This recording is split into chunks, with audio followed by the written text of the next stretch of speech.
O vídeo já vai começar, mas antes, não se esqueça de se inscrever e ativar as notificações.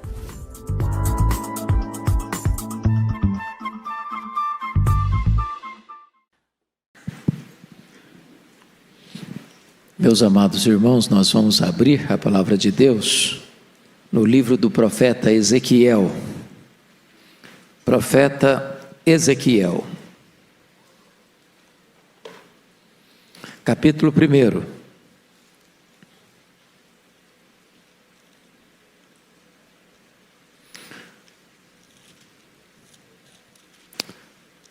Profeta Ezequiel, capítulo 1, versos 1 a 3.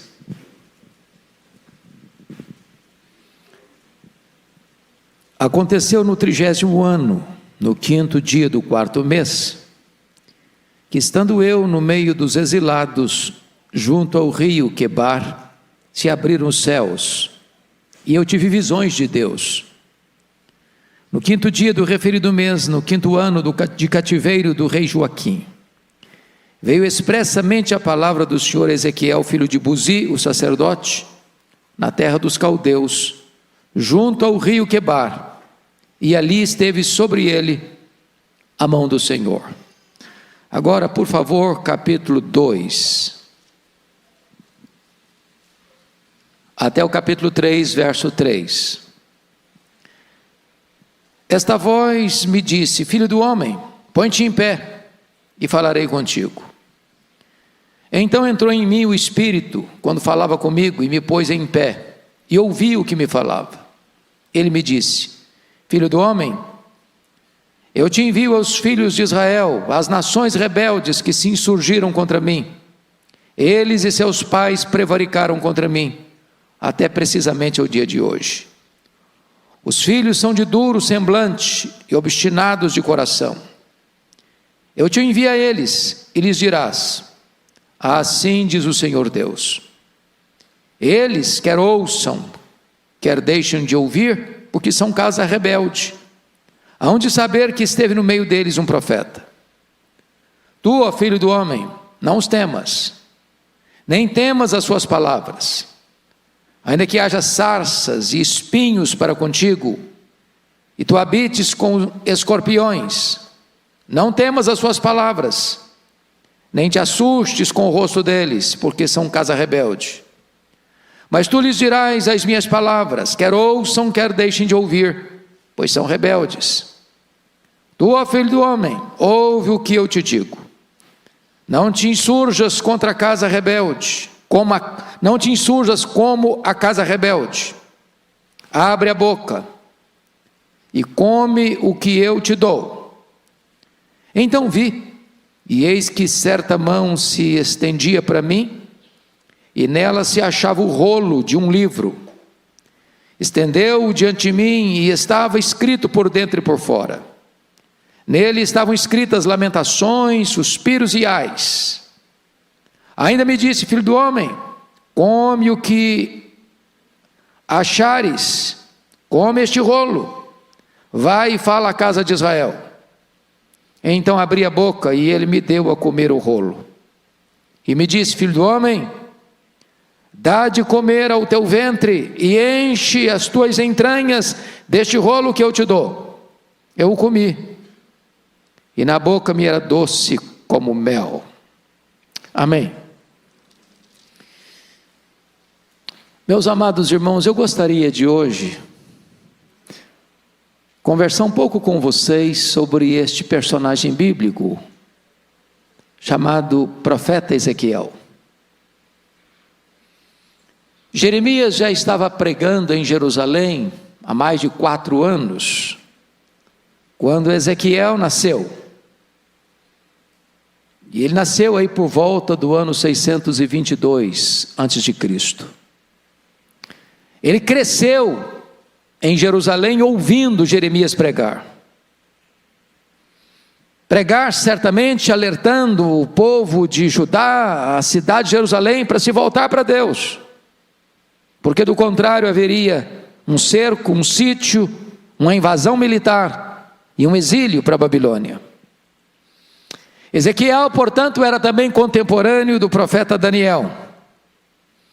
A palavra Ezequiel, na língua hebraica, significa Deus fortalece, ou Deus é a minha fortaleza.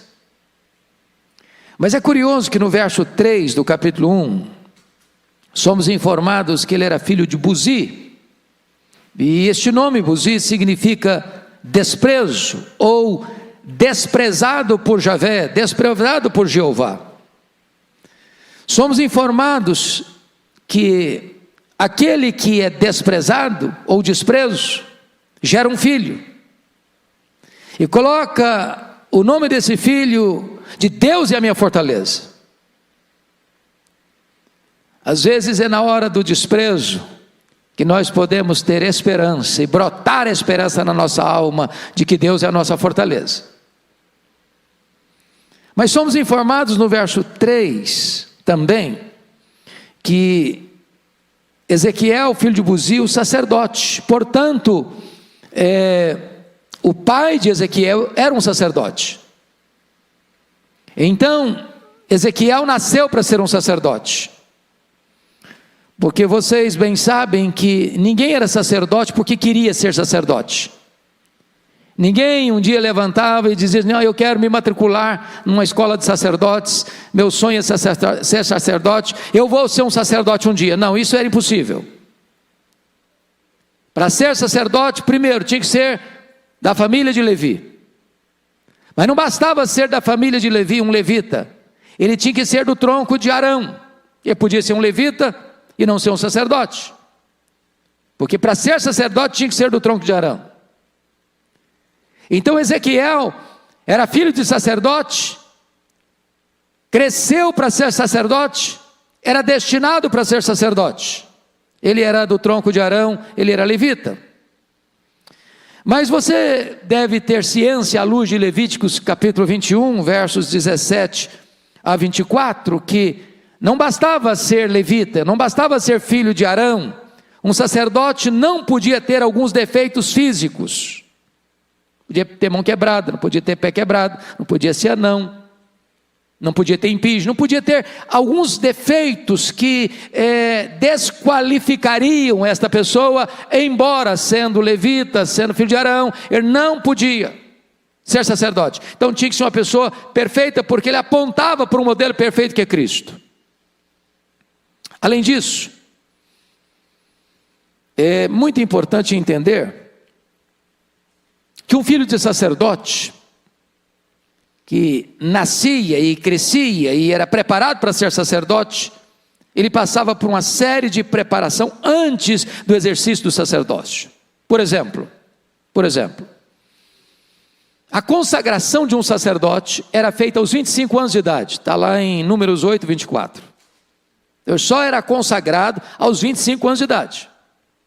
Ele nascia sacerdote, filho de sacerdote, nascia candidato a ser sacerdote, se preparava para ser sacerdote, ele tinha vocação de sacerdote, ele era do tronco de Arão, mas ele só podia ser consagrado aos 25 anos. Mas além de ser consagrado aos 25 anos, ele só começava a exercer o ministério de sacerdote aos 30, conforme Números 4:3. A pergunta é: o que ele fazia entre a consagração e o começo do exercício do seu trabalho, nesses 5 anos, dos 25 aos 30? Você vai perceber que um sacerdote precisava estudar muito. Por exemplo, ele tinha que entender de veterinária, porque quando alguém trazia um animal para oferecer como sacrifício ao Senhor, era o sacerdote que examinava esse animal, se esse animal não tinha defeito. Se deixasse passar um animal com defeito, aquilo era uma abominação para Deus, e ele era o culpado. Então eu tinha que entender de veterinária, mas ele tinha que entender também de algo mais. Ele tinha que estudar, por exemplo, as leis, porque ele era um mestre da lei, ele ensinava a lei. A instrução ao povo devia vir da boca do sacerdote. Então ele era um estudioso da lei. Ele devia entender também de medicina, Porque o sacerdote era aquele que tinha capacidade de examinar os diversos tipos de doenças, sobretudo as doenças de pele, que havia mais de 30 tipos de lepras, umas curáveis, outras não curáveis, e era ele que diagnosticava, era ele que dava o diagnóstico, olha, sai, retira, isola, vai para uma caverna, e era ele também que dava a chancela para que a pessoa pudesse ser declarada curada e retornar à atividade. Então eu precisava entender de medicina. Ele precisava estudar leis civis, alguns tipos de problemas matrimoniais, até tipos de crimes de assassinato, que era ele quem definia a pena, era ele que tinha que entender de todo esse conjunto e estrutura da lei jurídica da sua nação. Mas na hora de consagrar, está lá em Levíticos 8, 24, o sacerdote, ele recebia uma porção de sangue na orelha direita, no polegar da mão direita, no polegar do pé direito. Passava sangue. Mas por que isso? Porque o sacerdote ouvia o povo e falava com Deus. Como um profeta ouvia Deus e falava com o povo. O sacerdote ouvia o povo e falava com Deus. Ele tinha que ter filtro nos seus ouvidos. O polegar da mão direita tinha que ser coberto com sangue, porque ele botava a mão em coisas santas, sacrifícios santos. O seu pé, o seu dedo tinha que ser coberto com sangue, porque ele pisava em lugares sagrados, ele entrava nos lugares sagrados. Qualquer outra pessoa que não tivesse esse status de sacerdote, não podia ir onde ele estava. Então preste bem atenção nisso, que Ezequiel, ele cresceu para ser sacerdote, ele se preparou para ser sacerdote. Aos 25 anos ele foi consagrado como sacerdote. Aos 30 anos ele começaria o seu ministério de sacerdote, mas um fato acontece. No ano 606, Nabucodonosor cerca Jerusalém e leva os nobres para lá, para a Babilônia. Vai Daniel e os seus amigos. Mas depois, em 597 ou 596, Nabucodonosor retorna a Jerusalém e leva 10.000 homens cativos, dentre eles Ezequiel. Esse versículo primeiro, ele é um grande espinho na garganta dos estudiosos, porque aconteceu no 30º ano, e ele não explica que 30º ano é esse. Não se pode afirmar categoricamente do que ele está tratando, que 30º ano é esse. Alguns acham que foi o 30º ano em que a lei foi descoberta, lá na época de Josias, mas outros acreditam que esse 30º ano era o 30º ano do aniversário dele, quando ele devia começar o seu ministério sacerdotal. E agora ele vai para a Babilônia, e ele não vai para a academia, como foi Daniel e os seus amigos, ele é sacerdote. E alguém pergunta, mas o que você sabe fazer? Bom, eu sei fazer sacrifícios, eu sei acender as luzes lá do candelabro do templo, eu sei mexer com coisa sagrada. Bom, mas aqui não tem templo, aqui na Babilônia não tem templo, aqui não tem culto, aqui não tem ofertas, aqui não tem sacrifícios. E ele está com 30 anos, na hora de começar o seu ministério, e ele está lá, junto dos exilados, às margens do rio Quebar. Agora notem comigo, que ali em Tel Abib, às margens do rio Quebar, ele morava com a sua mulher, ele era casado. E nesse ano que ele completa 30 anos, já está há 5 anos no cativeiro. E aqui, irmãos, é que a vida dele é completamente tomada e afetada por acontecimentos impressionantes que eu quero passar a relatar para vocês. Porque agora ele não pode exercer o ministério sacerdotal, não tem templo, não tem sacrifícios, não tem oferendas, ele está numa terra pagã. Mas Deus vira a mesa e faz dele um profeta. E a primeira coisa que eu gostaria que você observasse comigo está aí no versículo 1, olha aí por gentileza. Estando eu no meio dos exilados, junto ao rio Quebar, se abriram os céus e eu tive visões de Deus. Aquele homem que foi preparado para um ministério, aquele homem que sonhou com esse ministério, esse homem que se preparou para o ministério sacerdotal, está com 30 anos, na hora de começar o seu trabalho sacerdotal, e ele está amassando barro às margens do rio Quebar, entre os exilados, como um exilado. Mas quando tudo parece cinzento, quando tudo parece deu errado, quando tudo que você planejou não deu certo, quando todos os seus sonhos se esboroaram, quando todos os seus projetos de vida entraram em colapso, nesta hora mais amarga da vida, os céus podem se abrir sobre a sua vida e você pode ter visões de Deus.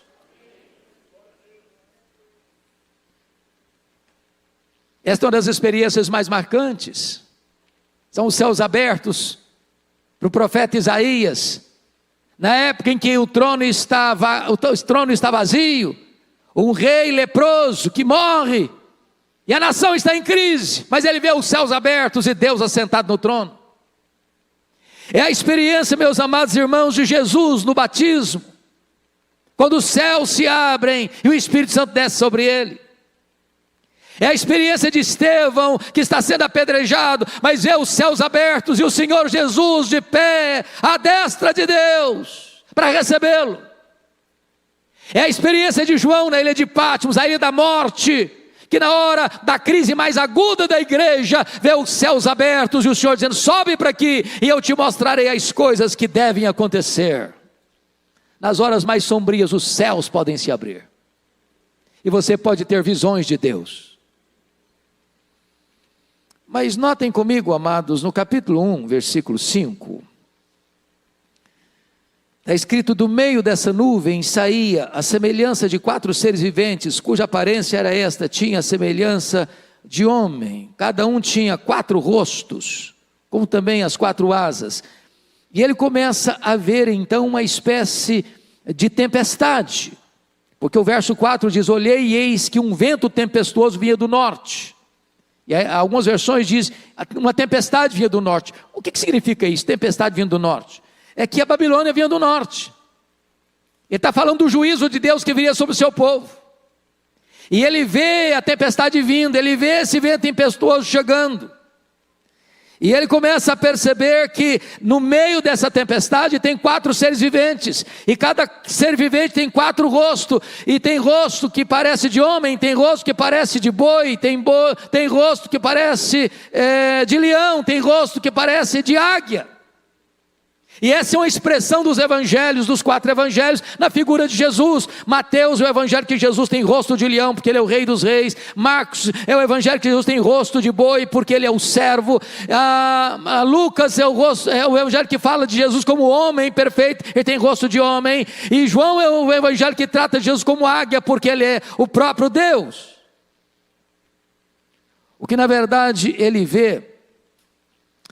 vê também rodas, que vão girando, rodas dentro de outras rodas girando como um caleidoscópico, e ele está tendo uma visão de que ali tem olhos e ali tem o conhecimento de Deus, e a revelação que é mostrada para ele nessa cena, nesta visão, é que essas rodas estão girando, e essas rodas estão indo, e essas rodas estão voltando, para mostrar para ele que a glória de Deus não está apenas no templo, não está apenas em Jerusalém, a glória de Deus está na Babilônia, a glória de Deus está no seu exílio, a glória de Deus está na sua dor, a glória de Deus está na sua angústia, a glória de Deus está onde você estiver. Deus não está limitado a uma geografia, a um espaço físico, Ele é Deus do universo, Ele gira a história, Ele controla a história.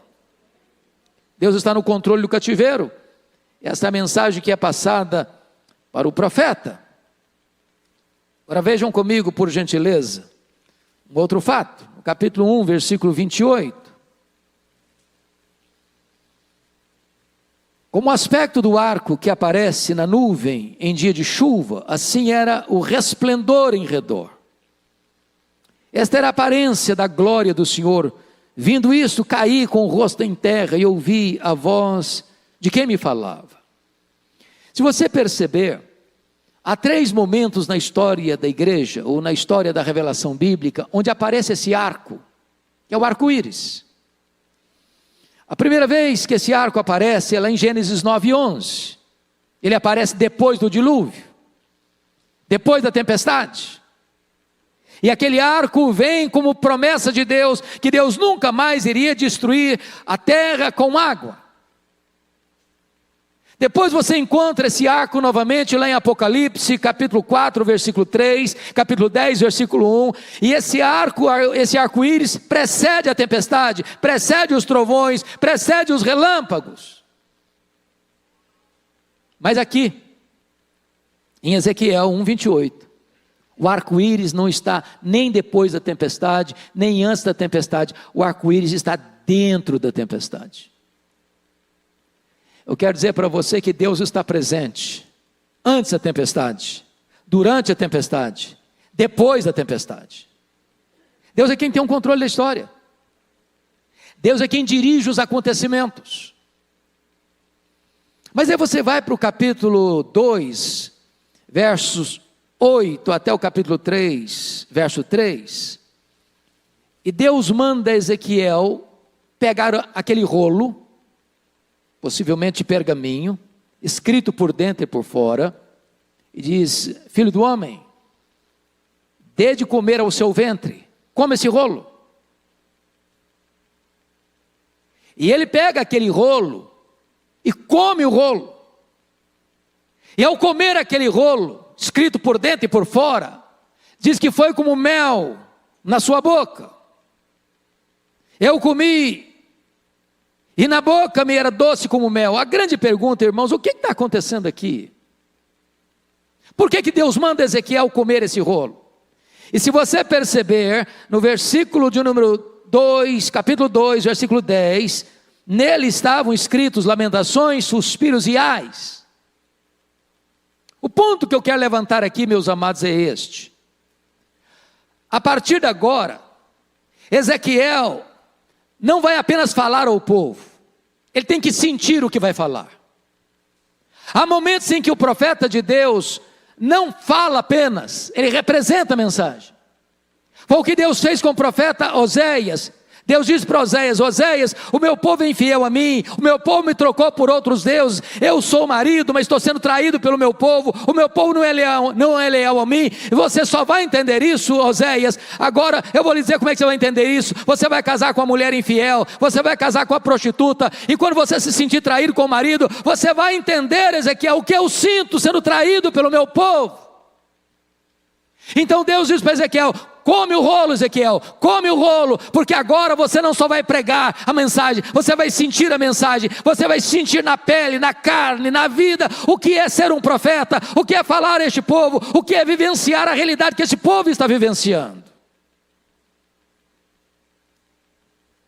E a partir de agora, então, meus irmãos, Deus ordena que ele fizesse atos simbólicos, e há no livro de Ezequiel 10 atos simbólicos, onde ele prega com símbolos, e eu vou destacar alguns. No capítulo 4, ele devia construir uma maquete da cidade de Jerusalém, representando o cerco da cidade, e Jerusalém seria cercada pelos caldeus, e ele devia ser amarrado e deitar no chão, atado com cordas, sobre o seu lado esquerdo 290 dias, e depois do seu lado direito 40 dias, atado em cordas. Para entender o que significaria o cerco de Jerusalém, os soldados caldeus cercando Jerusalém, e a cidade sendo tomada pelos caldeus, e ninguém pode sair, e ninguém pode escapar, a cidade está encurralada, e a fome chega, e a sede chega, e a doença chega, a ponto das mães comerem os corpos mortos dos seus próprios filhos. E ele precisa representar isso, para que o povo pudesse compreender o que seria o drama. Notem isso, ele está lá na Babilônia ainda, Jerusalém ainda não caiu, Jerusalém vai cair ainda, ele está profetizando o que vai acontecer. Porque lá em Jerusalém está pregando Jeremias e o povo não quer ouvir. Não, esse Jeremias é louco, esse Jeremias é um mentiroso, esse Jeremias não é um nacionalista, esse Jeremias está pregando contra nós, esse Jeremias está dizendo que nós vamos cair, e nós não vamos cair, o templo está aqui, enquanto o templo estiver aqui, nós não vamos cair. E eles não ouviram o profeta, e eles prenderam o profeta, e eles maltrataram o profeta, e eles não ouviram o profeta, e Deus está levantando Ezequiel lá na Babilônia, para profetizar a queda lá de Jerusalém. Diz: faça uma maquete, meu filho, para mostrar como vai ser o cerco dos caldeus.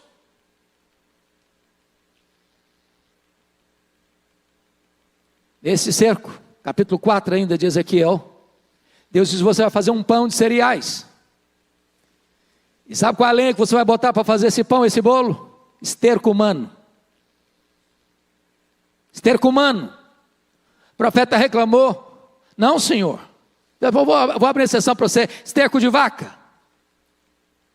Mas por que Deus está falando isso para ele? Enquanto tivesse o cerco, naqueles dias que ele está amarrado, dormindo, do lado direito, do lado esquerdo, representando o cerco, a cidade sitiada, é porque o povo, com seus escrúpulos, haveria de comer coisa imunda, a ponto de comer carne de gente, consequência do pecado, da desobediência, da rebeldia. O profeta tinha que representar isso. Mas olha comigo, no capítulo 12, Deus diz para ele, para agir como se ele estivesse sendo um foragido de guerra, ele devia cavar um buraco na parede, ir para fora da cidade, com toda a sua mobília, às pressas, foge, tira a mobília de casa, leva para a rua, faça um buraco, uma cratera na parede, e sai com a sua mobília para a rua, para representar para esse povo o que significa ser invadido, o que significa ser cercado, o que significa uma invasão militar, o que significa ser massacrado por um império militar que vai invadir a cidade de Jerusalém, que vai destruir o templo de Jerusalém. Ele precisa representar isso para o povo entender a mensagem de Deus. Mas, amados irmãos, a dor maior do profeta, de representar a sua mensagem, vem no capítulo 24, versos 15 a 21. Agora é uma mensagem simbólica tão dura, que eu não saberia descrevê-la detalhadamente, a não ser fazendo a leitura. E eu queria que vocês, com toda reverência e temor, lessem comigo a uma só voz, capítulo 24, versos 15 a 21. Vamos juntos?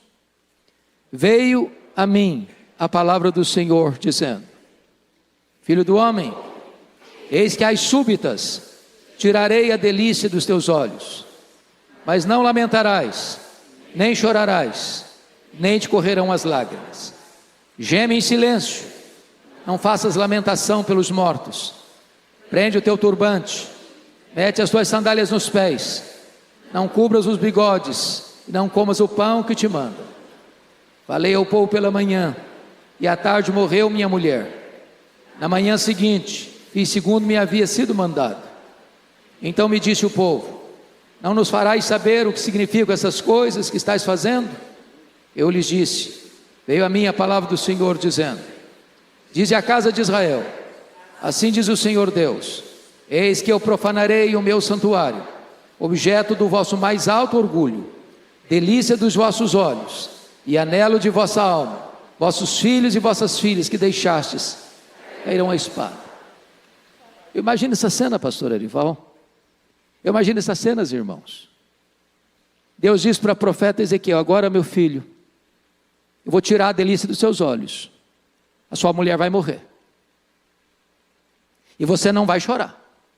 Você vai gemer em silêncio. Não chore, não lamente. Geme em silêncio. Para você compreender o que está acontecendo com esse povo. Eu vou tirar deles aquilo que é a delícia dos olhos deles.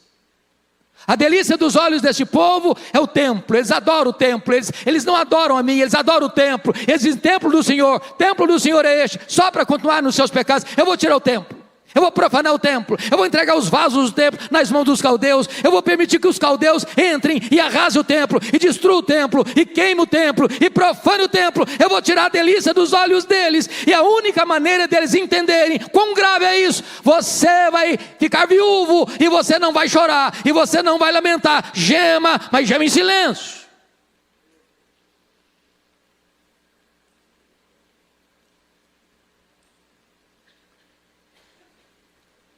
Se você pensa que é fácil ser profeta, fácil não. Porque não basta falar ao povo, é preciso demonstrar ao povo a mensagem de Deus. Mas, amados irmãos, este livro foi dividido basicamente em 4 partes. Capítulo 1 ao 3, a chamada de Ezequiel.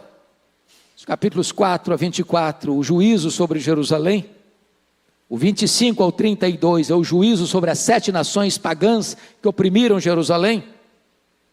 Mas nos capítulos 33 a 48, nós encontramos a restauração de Jerusalém, a restauração de Israel.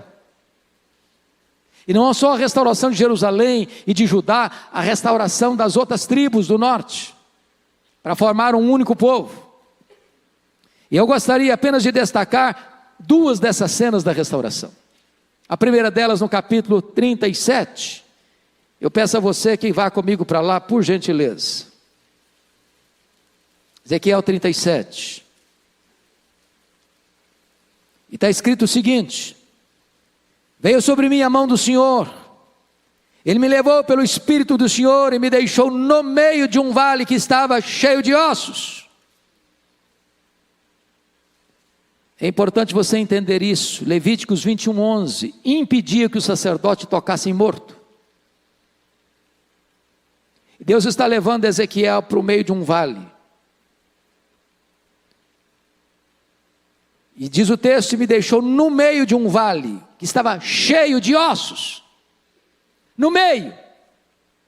Mas no verso 2 diz: e me fez andar ao redor deles. Preste atenção. Primeiro ele está no meio do vale, cheio de ossos. E agora Deus o faz andar ao redor dos ossos. Você tem que ter a visão de dentro, você tem que ter a visão de fora. Você tem que ter a visão completa. E quando ele olha, os ossos estão sequíssimos. E o Senhor pergunta para ele: filho do homem, poderão reviver esses ossos? E ele respondeu: Senhor Deus, tu sabes. Se tu quiseres, esses ossos podem reviver. Profetiza esses ossos. E ele profetiza. E é um barulho, é um movimento, osso se juntando a osso, crescendo tendões, crescendo carne, crescendo pele, mas não tem vida. Profetiza o Espírito, e ele profetiza o Espírito, e o Espírito entra neles. E esses ossos agora se levantam como um exército poderoso. Ele diz: filho do homem, esses ossos são toda a casa de Israel. Por mais secos, por mais mortos que eles estejam, eu vou restaurá-los. Eu vou trazer vida para eles. Eu vou trazer restauração para eles. Eu vou levantá-los como um grande exército. O nosso Deus é o Deus da restauração. O povo foi rebelde, o povo foi de dura cerviz, o povo não escutou a voz de Deus, o povo teve que escutar o chicote de Deus, mas Deus não desistiu desse povo, Deus não abriu mão desse povo. Se você ler a história de Israel, irmãos, o grande drama de Israel durante o tempo todo foi idolatria, idolatria, idolatria, idolatria. Não adiantava, corrigiam uma coisa aqui, levantavam outra lá, e eles se curvavam diante dos ídolos, dos deuses, dos povos. Era um problema, e um problema, e um problema. Deus leva esse povo para a Babilônia, 70 anos, e o povo é corrigido definitivamente desse terrível mal que o oprimia, a idolatria. Agora Deus está restaurando. Eu quero dizer para você que Deus está aqui hoje para restaurar a nossa vida. Talvez você está seco, Talvez você está sem vida, mas eu quero dizer que o Senhor está aqui, o Espírito de Deus pode soprar sobre nós nesta noite e trazer vida, trazer restauração, trazer cura, trazer perdão, trazer restauração, trazer vida nova, trazer um exército poderoso nas suas mãos. Mas depois, a partir do verso 40, há uma descrição do templo, meus irmãos, que vai sendo levado de uma maneira tão linda, nos próximos capítulos. E a descrição desse templo não cabe na descrição do templo de Salomão. Não cabe na descrição do templo construído por Zorobabel. Não cabe na construção no templo embelezado e ampliado por Herodes. É um templo maior. É aquela medida da Nova Jerusalém, descrita lá em João capítulo 21, de 2.400 quilômetros de comprimento, 2.400 quilômetros de largura, 2.400 quilômetros de altura. Não há cidade no universo com essa característica, não há templo no mundo com essa característica. Ele está falando de um novo templo, que não é um templo físico, de pedra, de tijolo, é o templo do Senhor, a restauração da casa de Deus, é a restauração da Nova Jerusalém, é a restauração do povo como habitação de Deus. E nessa visão, lá no capítulo 48, vejam vocês, 47, capítulo 47, ele tem uma visão de um rio que brota de debaixo do altar. E esse rio começa e mede-se 500 metros e a água dá nos tornozelos, ele caminha mais 500 metros e a água dá nos joelhos, ele caminha mais 500 metros e a água dá nos lombos, ele caminha mais 500 metros e é um grande rio que não se pode mais andar a pé, precisa nadar. E ele tem a visão de que as margens desse rio tem todo tipo de árvores frutíferas que dão o seu fruto. E estas águas vão fluindo e vão correndo, e onde essas águas passam, tudo que está morto passa a viver. E essas águas simbolicamente chegam ao mar morto, e o mar morto que é morto passa a ter vida, e passa a ter cardumes de peixes. E tudo por onde passam essas águas, as águas vão purificando e vão levando vida e vão levando restauração. E certamente isso é um símbolo. Quando Deus restaura o seu povo, estas águas purificadoras do Espírito Santo de Deus, este rio de Deus vai trazendo vida, vai curando, vai trazendo renovo, vai trazendo restauração, e estas águas brotam debaixo do altar da casa de Deus, para trazer vida. Que é curioso, pastor, que ele começa a visão às margens do rio Quebar, na Babilônia, mas ele termina a visão com o rio de Deus.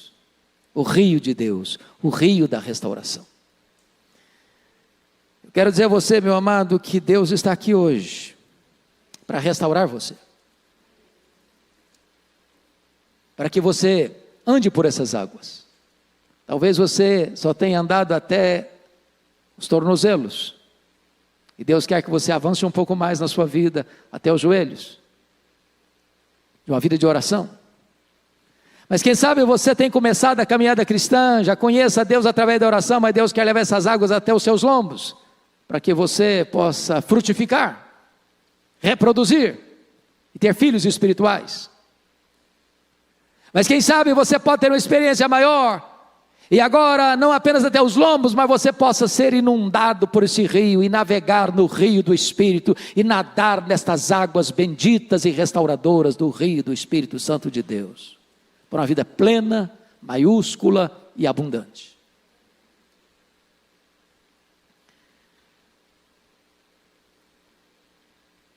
Chegou o tempo de Deus. Deus restaurou o povo. Deus trouxe o seu povo de volta. A Babilônia caiu. Os outros impérios caíram. Mas Deus preservou Israel. Deus preservou o seu povo. Desse povo veio o Messias, o nosso glorioso Redentor.